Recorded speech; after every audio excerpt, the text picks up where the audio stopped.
They gave my sister a fancy office and left me a rundown shed. "She's the future of this family," Mom declared. Her business went bankrupt and mine took off. Now she wants a partnership.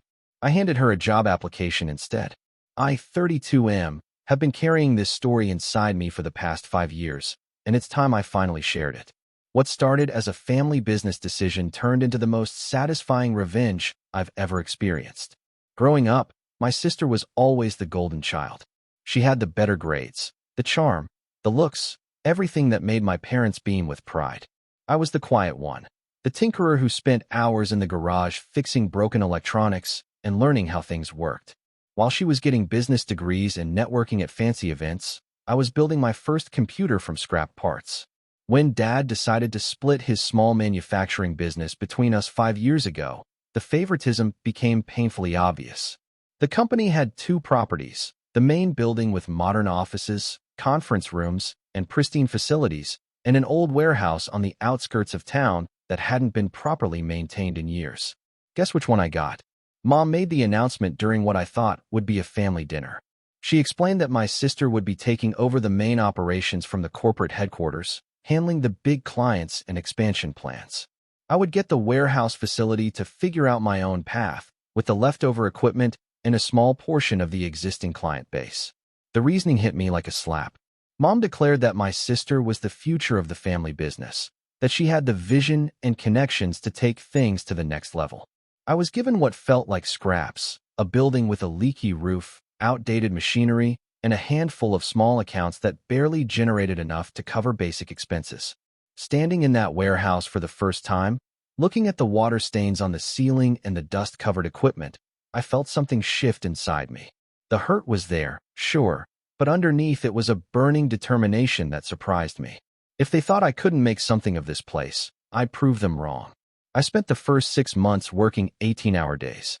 I fixed the machinery myself, patched the roof, painted the walls, and slowly started reaching out to potential clients. My background in electronics gave me an edge. I could offer custom solutions that larger companies couldn't match. While my sister was attending boardroom meetings and networking events, I was on factory floors, getting my hands dirty and understanding exactly what customers needed. The breakthrough came when a small tech startup approached me about manufacturing a specialized component for their prototype. It was a challenging project that required precision and flexibility, exactly the kind of work that my setup could handle, but larger manufacturers would reject as unprofitable. I spent weeks perfecting the design, often sleeping in the warehouse to meet their deadlines.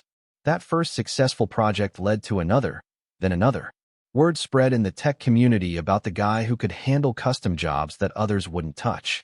My client base grew from local startups to established companies looking for specialized manufacturing solutions. I reinvested every penny back into the business, upgrading equipment and expanding capabilities. Meanwhile, things weren't going as smoothly at headquarters. My sister had big plans and even bigger spending habits. She hired expensive consultants, renovated the offices twice, and pursued contracts that looked impressive on paper but had razor-thin margins. I heard through family conversations that cash flow was becoming an issue, but whenever I asked if she needed help, I was told everything was under control.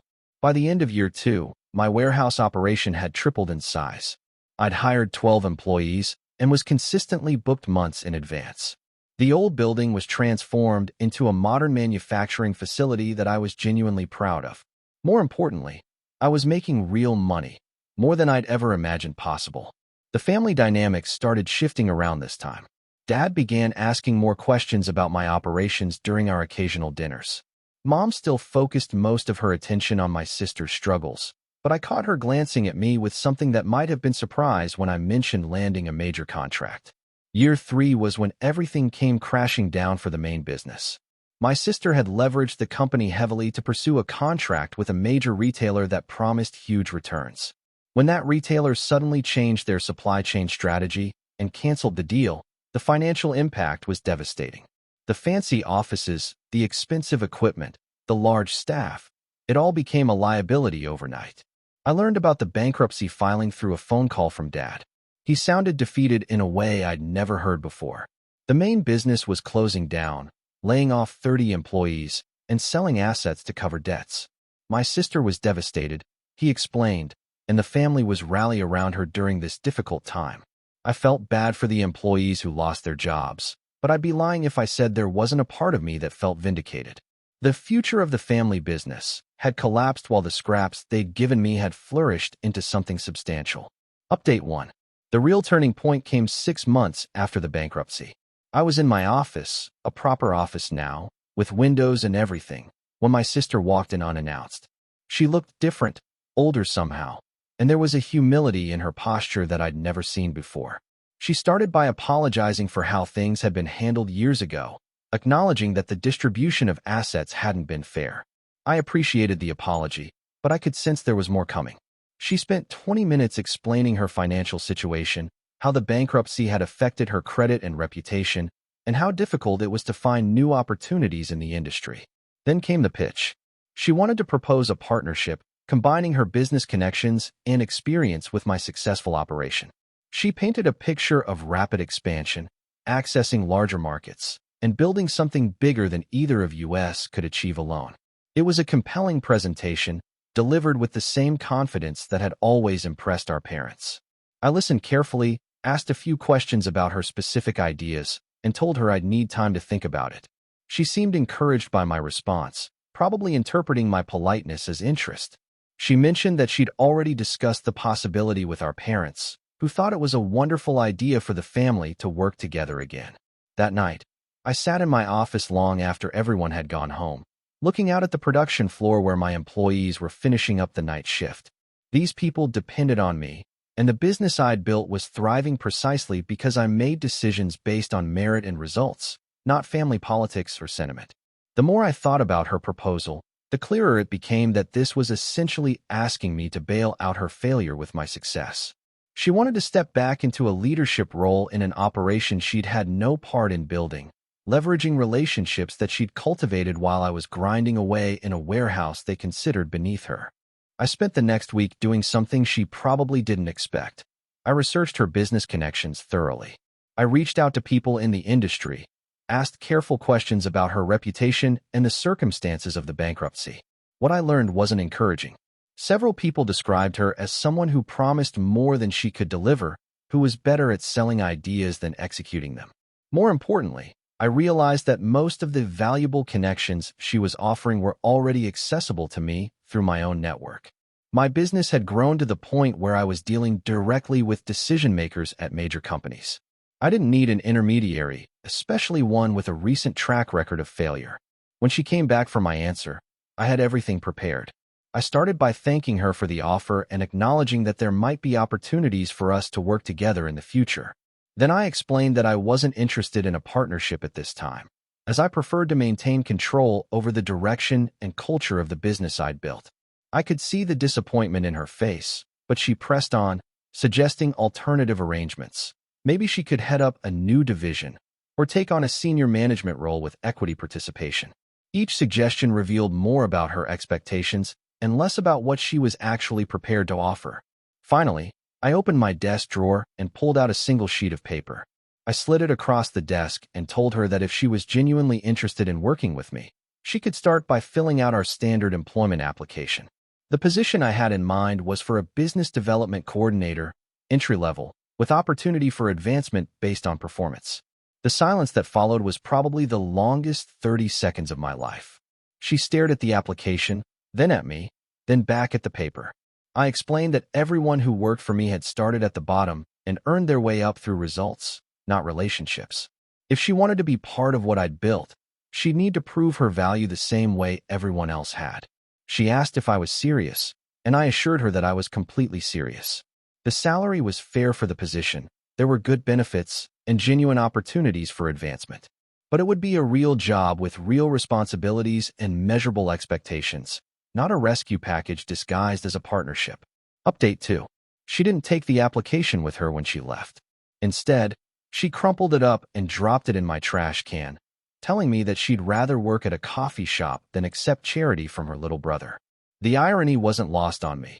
She'd just rejected an actual job offer while calling it charity, after proposing what was essentially a bailout disguised as a partnership. The family reaction was swift and predictable. Mom called that evening, disappointed that I wasn't willing to help my sister during her difficult time. She reminded me that family should support each other, and that my sister's experience and connections could really benefit my business. Dad was more measured in his approach, but I could tell he was hoping I'd reconsider. I explained my position calmly. I wasn't against helping family, but I also wasn't going to compromise the business that employed dozens of people and supported their families. If my sister wanted to work with me, she was welcome to apply for a position and prove herself like anyone else. That wasn't punishment or revenge, it was basic business sense. The real test came during the next family gathering. My sister had clearly been building her case, and I found myself facing what felt like an intervention. Mom talked about family loyalty, Dad mentioned second chances, and even my uncle chimed in about the importance of keeping the family business legacy alive. My sister presented a modified proposal. She'd be willing to start in a more junior role than originally discussed, maybe as a department head or regional manager. She'd work her way up, she promised, but she needed something with authority and respect, something that acknowledged her education and experience. I listened to everyone make their case, then asked my sister a simple question. In the 5 years since we'd split the original business, how many hours had she spent learning about my operation? Had she visited the facility, studied our processes, met our clients, or tried to understand what made us successful? The uncomfortable silence gave me my answer. She wanted to parachute into a leadership role in a business she knew nothing about, based solely on her credentials and family relationship. Meanwhile, I knew every machine on our floor, every client's specific requirements, and every employee's strengths and weaknesses. I stood up and thanked everyone for their concern, but explained that my decision was final. My business succeeded because I made decisions based on merit and results, not family politics. If that changed, everyone who worked for me would suffer, and I wouldn't let that happen. As I drove home that night, I realized that this confrontation had been inevitable from the moment they'd handed me that rundown warehouse. The family had written me off as the less promising child, given me what they considered scraps, and expected me to be grateful for the opportunity. Now that I'd turned those scraps into something valuable, they wanted to reclaim control. Update 3. 6 months later, I received an unexpected phone call. My sister had taken a position with one of my competitors, a larger manufacturing company that had been trying to poach some of my clients.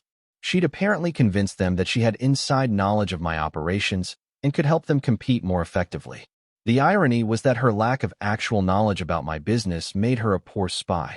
The strategies she recommended to her new employer were based on assumptions about how a traditional manufacturing company would operate, not the flexible, technology-focused approach that made my business successful. Instead of viewing this as a threat, I saw it as an opportunity. I reached out to several of my key clients and explained the situation honestly. I told them that a former family member had joined a competitor and might be approaching them with promises based on outdated information about our operations. I offered to provide more detailed information about our current capabilities and future plans. The response was overwhelmingly positive. Not only did I retain all of my existing clients, but several of them increased their orders and provided referrals to new customers. They appreciated my transparency and saw my sister's approach as unprofessional. Within a year, her new employer had failed to make any significant inroads into my market share, and I'd actually grown my business by 15%. The competitor eventually laid her off as part of a broader restructuring, and I heard through industry contacts that she was having difficulty finding another position. The family pressure resumed, more intense than before. Mom argued that I should have warned my sister about the poor prospects at her new job, that I should have been more supportive during her career transition. Dad suggested that maybe it was time to reconsider the partnership idea now that she had additional experience with manufacturing operations. I found myself in the strange position of being blamed for my sister's continued struggles while simultaneously being asked to solve them. The underlying message was clear. My success created an obligation to rescue her from the consequences of her choices. The conversation that finally ended these discussions happened during last year's holiday gathering. Mom had started her usual speech about family loyalty when I interrupted her with a question. I asked why, when the original business was being divided, nobody had suggested that my sister take the warehouse and I take the main facility. If it was really about maximizing family success, wouldn't it have made sense to give the experienced business person the challenging turnaround project? The uncomfortable shifting around the table told me everything I needed to know. They'd given her the good facility because they thought I couldn't handle anything more complex. The warehouse was supposed to be a consolation prize, a way to keep me involved without giving me real responsibility or opportunity. I explained that I understood their reasoning at the time, but I also understood the consequences. They'd made their bet on who would succeed, and they'd been wrong. Now they wanted to revise history and redistribute the outcomes, but that wasn't how business or life worked. I told them that I was proud of what I'd built, grateful for the challenges that had forced me to grow, and committed to continuing the success we'd achieved. If my sister wanted to be part of that success, the job application offer remained open. But I wouldn't compromise the business or my employees' livelihoods to fix problems I hadn't created. The room was quiet for a long time after I finished speaking. Finally, Dad nodded and said he understood my position. Mom looked disappointed but didn't argue further. My sister stared at her plate and didn't say anything at all. Today, my business employs 43 people and has become one of the most respected custom manufacturers in the region. We've expanded into new markets, developed innovative processes, and built a reputation for quality and reliability that I'm genuinely proud of.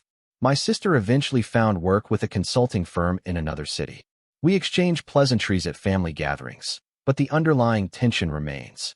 She never filled out that job application, and I never offered it again. Looking back, I realized that the real victory wasn't proving my parents wrong about who had more potential. It was learning that success comes from making the most of whatever opportunities you're given, not from waiting for someone to hand you better ones. They gave me a rundown shed because they thought that's all I could handle. I turned it into something they never imagined possible. The lesson I've carried from this experience is that sometimes the biggest gift someone can give you is their low expectations.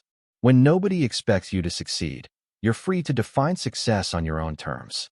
When nobody's watching your every move, you can take risks and make mistakes without judgment. When nobody hands you easy answers, you're forced to develop real skills and genuine understanding. I'm grateful for that warehouse now, even though it felt like rejection at the time. It taught me what I was really capable of when I stopped waiting for approval and started focusing on results. That's a lesson worth more than any fancy office or family partnership could ever be.